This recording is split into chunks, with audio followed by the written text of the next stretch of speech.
Hack செய்யப்பட்டிருந்த உச்சநீதிமன்றத்தின் YouTube பக்கம் மீண்டும் செயல்பட தொடங்கியது.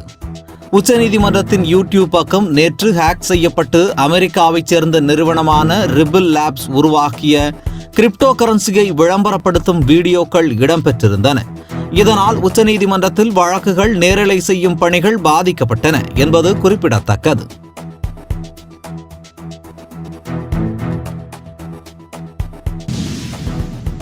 ஒரே நாடு ஒரே தேர்தல் நடைமுறைக்கு சாத்தியமில்லை என வக்ஃப் வாரிய தலைவர் நவாஸ் கனி கூறியுள்ளார்.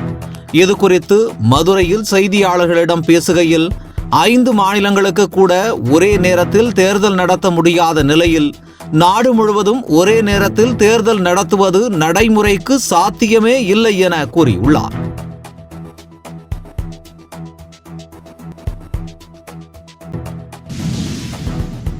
சர்வதேச கடற்கரை தூய்மை தினத்தை ஒட்டி மாணவ மாணவிகளுடன் இணைந்து புதுச்சேரி துணைநிலை ஆளுநர் கைலாஷ்நாதன் தூய்மை பணியில் ஈடுபட்டார்.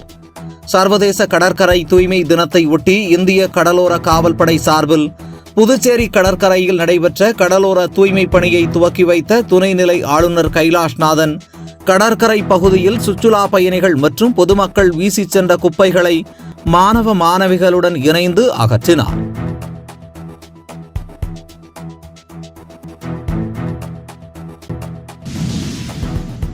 மயிலாடுதுறை மாவட்ட இறகு பந்தாட்ட கழகம் சார்பில் 13 வயதுக்குட்பட்டோருக்கான மாநில அளவிலான இறகு பந்து போட்டி இன்று தொடங்கியது. மயிலாடுதுறை யூனியன் கிளப் வளாகத்தில் செப்டம்பர் 25ஆம் தேதி வரை நடைபெறும் இப்போட்டிகளை மாவட்ட ஆட்சியர் மகாபாரதி, நகராட்சி தலைவர் செல்வராஜ் ஆகியோர் தொடக்கி வைத்தனர்.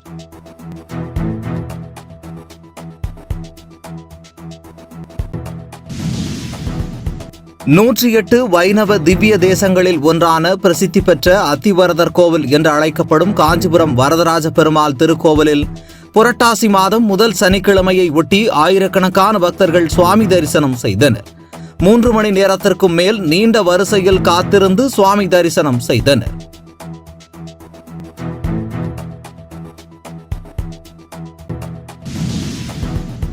சங்கம் அமைக்க போராடி வரும் சாம்சங் என்ற பன்னாட்டு நிறுவனத்தில் பணியாற்றும் ஊழியர்களை ஒடுக்க நினைக்கும் தமிழக அரசை கண்டித்து கன்னியாகுமரி மாவட்டம் நாகர்கோவிலில் மாவட்ட ஆட்சியர் அலுவலகம் முன்பு CITU சார்பில் ஆர்ப்பாட்டம் நடைபெற்றது. CITU மாவட்ட செயலாளர் தங்கமோகன் தலைமையில் நடைபெற்ற இந்த ஆர்ப்பாட்டத்தில் தமிழக அரசை கண்டித்தும் பல்வேறு கோரிக்கைகளை வலியுறுத்தியும் கோஷங்களை எழுப்பினர்.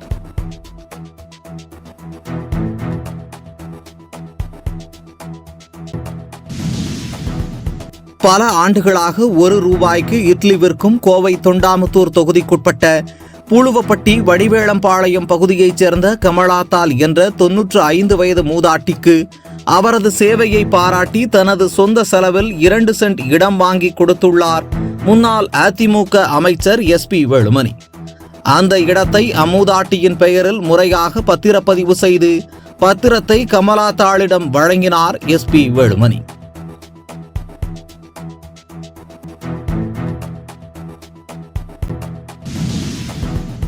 ₹27.90 கோடி லஞ்சம் பெற்ற குற்றச்சாட்டின் அடிப்படையில் அதிமுக முன்னாள் அமைச்சர் வைத்தியலிங்கம் மீது தஞ்சாவூர் லஞ்ச ஒழிப்புத்துறை போலீசார் 5 பிரிவுகளில் வழக்கு பதிவு செய்துள்ளனர். சென்னை பெருங்களத்தூரில் உள்ள ஸ்ரீராம் குழுமத்திற்கு சொந்தமான 57.94 ஏக்கர் நிலத்தில் கட்டப்பட்ட வீடுகளுக்கு அப்போதைய வீட்டு வசதித்துறை அமைச்சரான வைத்தியலிங்கம் மற்றும் அவரது மூத்த மகன் பிரபு ஆகியோர் ₹27.90 கோடி பணத்தை லஞ்சமாக பெற்றுக்கொண்டு அனுமதி அளித்ததாக லஞ்ச ஒழிப்புத்துறையினரின் முதற்கட்ட விசாரணையில் தெரியவந்துள்ளது.